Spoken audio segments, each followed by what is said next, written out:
Well, welcome to Mission Control Houston. I know you guys are just down the street in Building 9 at the Space Vehicle Mock-Up Facility, but we're inside the Mission Control Center. This is the International Space Station Flight Control Room. I'm Kyle Herring. I'm the Public Affairs Officer who's on duty this week for Space Station commentary. And I'm very pleased to be joined by Dottie Metcalf-Lindenburger. Dottie agreed to come over and talk to you guys and answer your questions. I think she's an expert at knowing what life in space is all about. She flew in space on a shuttle flight for a number of days. 10 of those days at least were docked to the International Space Station that this flight control team in this room is operating right now, watching over the 6 crew members that are on board. So Dottie, welcome. Thanks for joining us for this. It's exciting to have you here. Thank you very much, Kyle. And for you guys out there, we're ready to take your questions. My name's Grace. I was kind of wondering, how did you work with payloads? How did they have to be altered in order to work in microgravity? Grace, that's a great question about the payloads. One of the reasons we take payloads to space is because of microgravity and the fact that it offers a different environment for the fluids or the combustibles that we want to look at or the way things are crystallizing. So I personally didn't have a chance to work on any specific payloads. We were a delivery flight, and we brought up several payloads that were to be used in the years following our flight. Thank you. Hi, my name's Susan, and I was wondering, was there a defining point in your life when you knew you wanted to be an astronaut? Susan, that's a great question. I think there were many points along my life that led me in the way to be an astronaut. I enjoyed going to the Museum of Natural History in Denver, where I grew up, and going to the planetarium. And at that time, there was a lot of information coming back about exploration in our solar system, and it fascinated me. As well as I remember the Challenger launch, and that was defining. And then also in middle school, I had some opportunities with science to do some presentations on fuels, alternative fuels, and then also a chance to go to space camp. So I think all of those things helped me realize that I really enjoyed science and I wanted to work hard at it. And when the opportunity came to apply as a teacher for being an astronaut, I took that opportunity.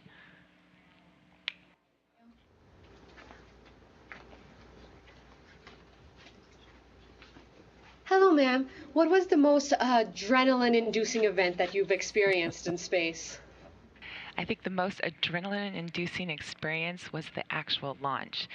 It was very dynamic in the shuttle, and you'd been working really hard as a team for that specific day, and it was just exciting that we were going off because there's always the chance that there could be a scrub, and the weather had been a little bit foggy leading up to our launch, and so it was great to actually be launching, but then the dynamics kick in and you feel the solid rocket boosters lifting you up into space, and it's more than what you feel in the simulators, so that was definitely adrenaline-inducing.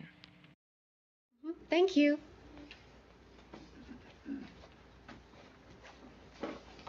Hi, my name's Hannah, and I was wondering if you could go back and change one thing about your past education or the steps that you took to get to NASA, what would it be? Hannah, I think I would have taken some engineering courses. They weren't offered at my school, but maybe I would have had a chance to take a few more. Now, I've been able to learn those things here on the job, but I enjoy learning, and so I think that would be something that I would do, as well as to just take more advanced classes in other science areas as well as technology, because you can never learn too much. And I think that's the exciting part about working here, is that every day we continue to learn more about ourselves and about the way things operate in space so that we can continue exploring. Thank you.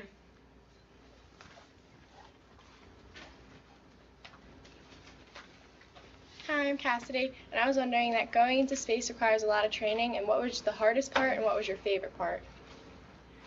Cassidy, training definitely. We spent a little over a year as a shuttle crew training, and I think actually the hardest part came when I was doing my initial astronaut candidacy training, and that was the water survival. I'd never been in a helicopter dunker, and we went to Florida, and they lower the dunker into the water, and then it flips over, and you have to wait while you're buckled in before escaping. And the first time that I did it, definitely it caused some adrenaline. That was an adrenaline-inducing event. And I ended up doing all of the survival techniques, but it just was not my favorite. It's kind of survivable drowning, and it just wasn't as enjoyable to me. But I really enjoyed training as a shuttle crew. We had a great team, this wonderful commander and pilot and mission specialist. And I think that the classes that we took and all of our instructors just made it so enjoyable that you wanted to come every day. And I really enjoyed the long simulations that we would participate in, where you would take a whole flight day and practice everything that you were going to do on that flight day, from the robotic operations or maybe to the EVA operations. We just practiced all of those things, and that was very enjoyable.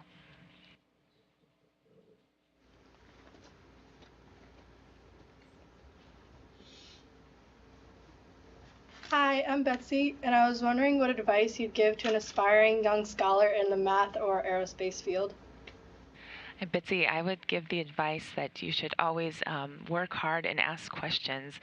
There's going to be challenges along the way, and not everything's going to come easily.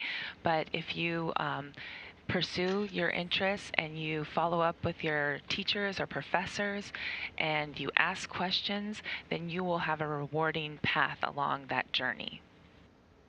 Okay, thanks.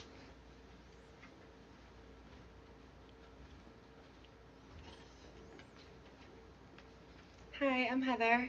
I was wondering if you knew what you wanted to do before you got to college, and like what you knew what to major in. Heather, that's a great question. You know, I did set off to college thinking I'm going to be a math major just like my mom. And I took math classes at school and I really enjoyed them, but I wasn't as passionate about them as I was about an intro to geology course. I really enjoyed the field trips. I loved putting together the histories of the rock and figuring out what they meant. And so after that intro course my freshman year, I sat down and I decided that I enjoyed the math, but I was going to change my direction and go with geology. And I had some opportunities to do internships, both mapping in outside of Yellowstone for a summer and looking at the last glaciation there, and then also doing some mapping in southern Colorado. And both of those experiences were very rewarding to me. So I'm glad I made that change. And I think that's important, that you realize you can change your path. And many times you might change your path, and that's okay as long as you are enjoying what you're doing and finding that it's challenging to you. Okay, thank you. My name is Laura, and my question was, what is the greatest difficulty you've encountered as a woman, and to what extent has that been an advantage? Laura, it's a challenging question. You know, as a woman, a lot of my mentors were not women because there were not professors in my field that were women. And so while I couldn't see someone that looked exactly like me, I made the opportunity to meet really great men who taught me lots of interesting things, and I learned a lot from them, and I still keep in touch with my professors to this day. So I think that you can realize that you want to see people that maybe look like you, but that doesn't mean it should limit your possibility, that you can still find great commonalities with whoever is teaching you. And again, just keep asking questions and believing in yourself. Okay, thank you. Hi, I'm Manu, and I was wondering why science appealed to you when you were a child. Well, science appealed to me because it's got so many things that are changing and we're always learning something new. So like I said, I enjoyed going to the museum and planetarium because we were learning new information about our solar system, and we continue to learn more information every day through NASA and our partners. And I think that's just what always has fascinated me, is that it's an unending story and there's so many possibilities. And I just really enjoyed those possibilities and the fact that they were challenging. It meant that I had to do research and that I had to work math problems or physics problems, and I had to spend some extra time. But the satisfaction I had when I solved those problems or when I worked with others to solve problems, that was very rewarding too. So science to me offers a lot of opportunities. It's going to help us in the future. We absolutely need to understand the language of science to be successful in the future and to make this planet better. So that's why I liked science. Thank you.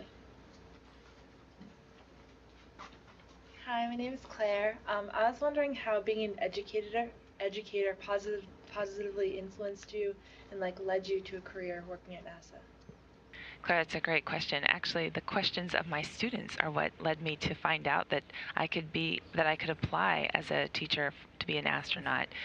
One of my students in an astronomy class had been kind of struggling, and I wanted her to realize that I really cared about her questions. And so one day she asked, how do astronauts go to the bathroom in space? That's a very popular question that we get here at NASA. And I was really glad she asked that question because I didn't know what the exact mechanism looked like. I didn't know what the bathroom for the shuttle looked like. And in researching it, I also came across then the application process. But I just think being an educator helped me realize that there's more questions that I don't think of. You guys think of some really awesome questions, and those questions are going to propel us to answers in the future. So keep asking them, and I'm glad I had the opportunity to be a teacher. Thank you. Hello, my name is Gracie, and I was wondering what it was like working with astronauts from other countries such as Russia. Gracie, that's a great question.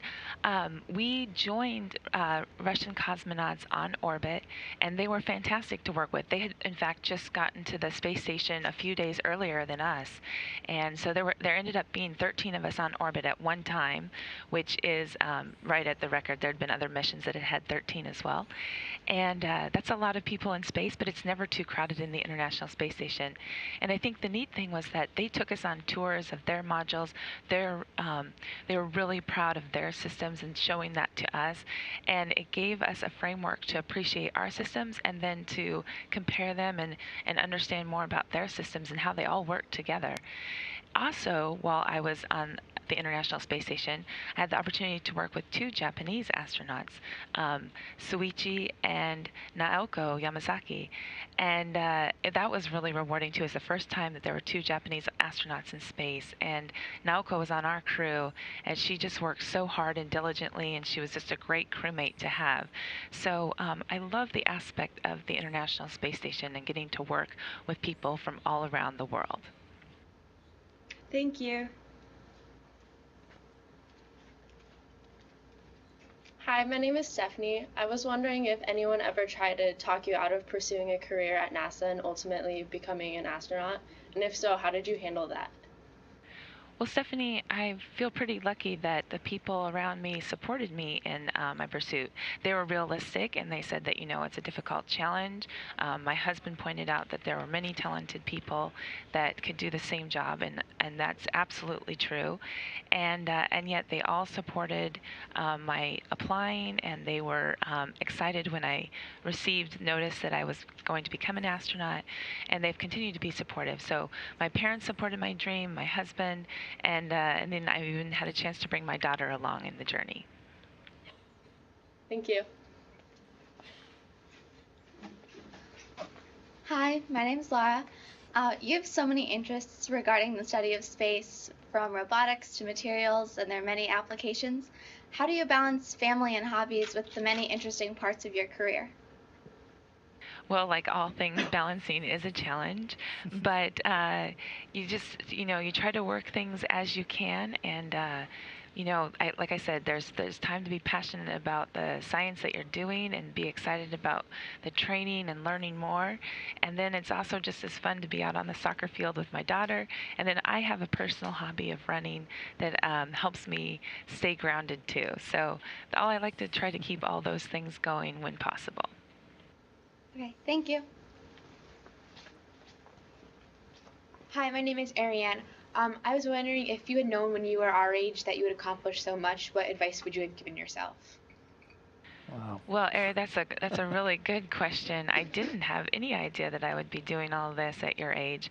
I did have dreams of doing it, but I also saw myself doing other things too. And I think that's the important thing about as you journey through life is that you see yourself doing multiple things. There's always dreams and goals out there. One of my passions is hiking, and it's kind of like in hiking, you see other mountain ranges that you want to go to, and there's other places that you want to venture and travel to. And so it's the same in this. I dreamed it and I worked hard, but I also knew that if this didn't work out, there'd be other things that would work out as well. And so I encourage you to have dreams and pursue them with passion. Thank you.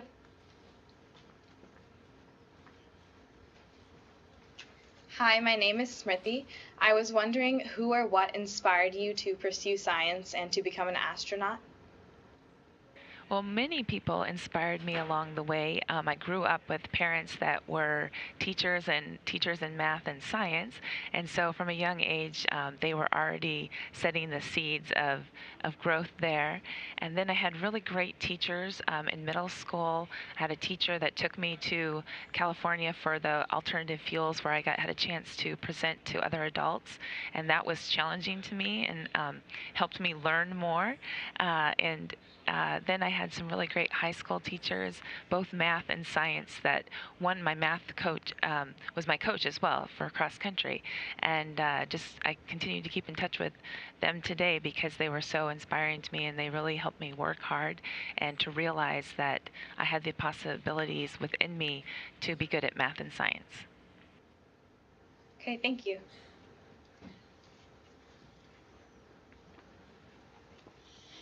Hi, my name is Juliet, and I was wondering what were some of the payloads that you helped send up and which were most interesting to you? Oh, great question, Julia. We actually brought up some vaccines to look at that will help us understand more about our immune system. And the thing that's difficult sometimes about the science that you bring up is it can't always be analyzed in a short time frame, and so it's still in analysis. But that was one of the experiments that we brought up to space, was a way to look at how to better deal with salmonella. And then also we brought up the Window Observation Research Facility, which is called the WARF, and it is a big rack that houses many different cameras, and all of those cameras are allowing us to look at the Earth in a different way. Some of it is in infrared, and some of it is just in better digital camera views. And so it was with great pride that we brought that up as well. And there were other experiments that we brought up. I can't name them all, but we're glad that they were able to be put into use for the scientists around the world to help us do things better here on Earth, as well as to get ready for exploring. Thank you. Hello, my name is Jessica.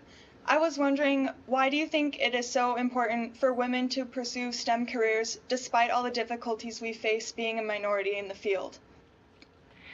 Jessica, I think it's important for women to pursue STEM careers because we're good at them, and because we're continuing to grow in the field, and we're seeing more and more women being successful in these areas.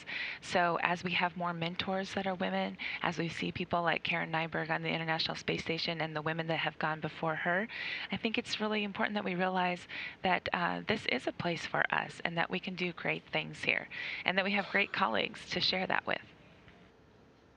Thank you.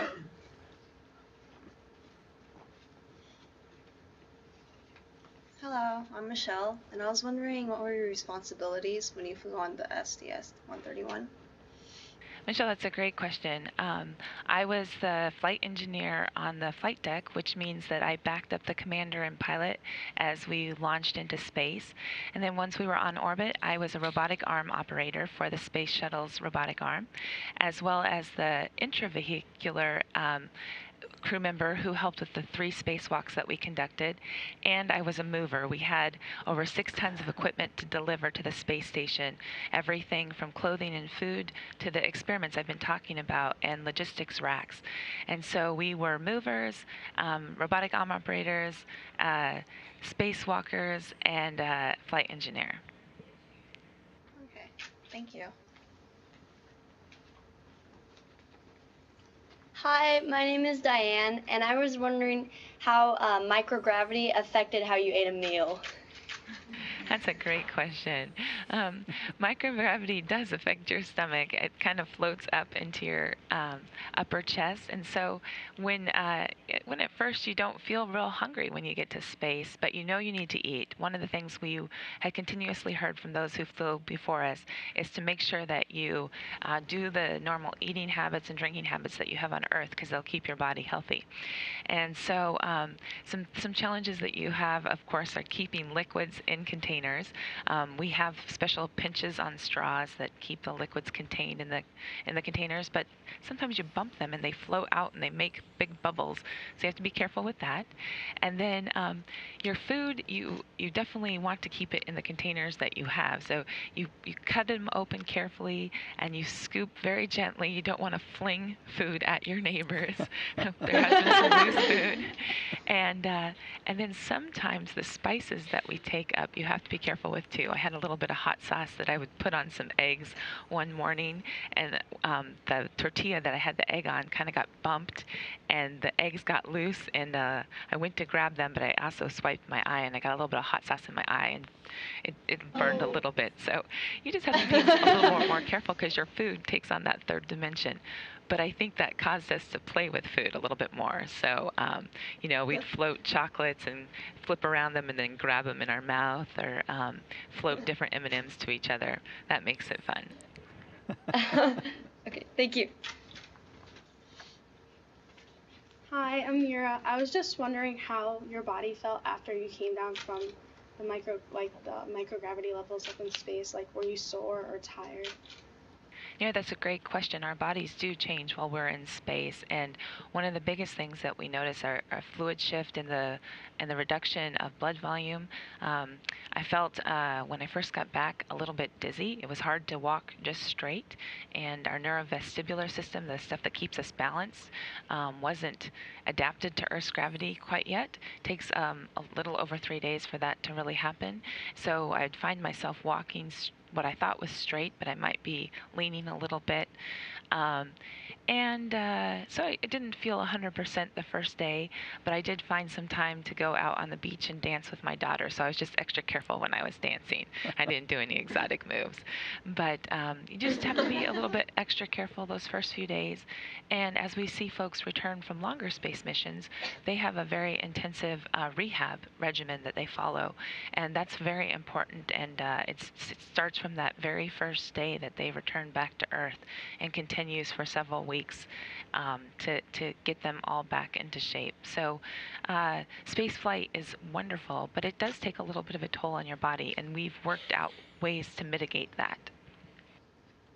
Thank you.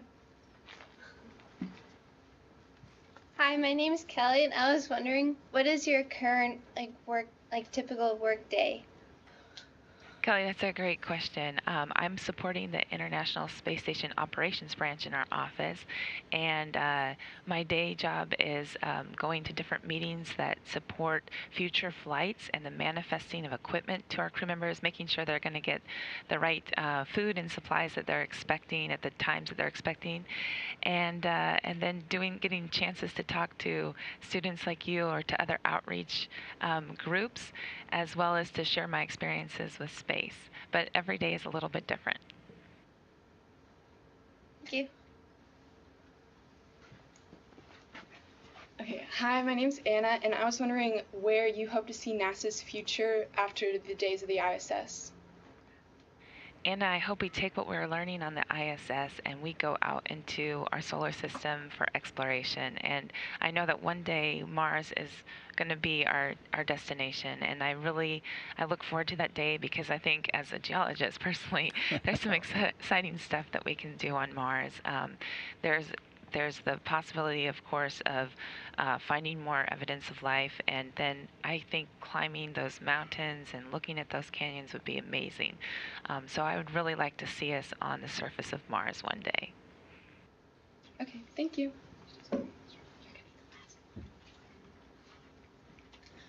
Hi, my name's Haley, and I was wondering, since you're also an astronaut educator, what kind of people has that let you? Oh. No Wait, more. is it still working? Did we lose you guys? Haley, I heard a little bit of that question. You were asking about being an educator and being an astronaut and who have I had a chance to work with. I do get a chance to work with other teachers and go out and talk to them and share my experiences so that they can take the experiences into their classroom. And I really enjoy talking to students like you. I know you guys are all juniors and you're here on a summer program, and that takes a lot of dedication. And I know that you're working hard back in your classrooms to have this opportunity.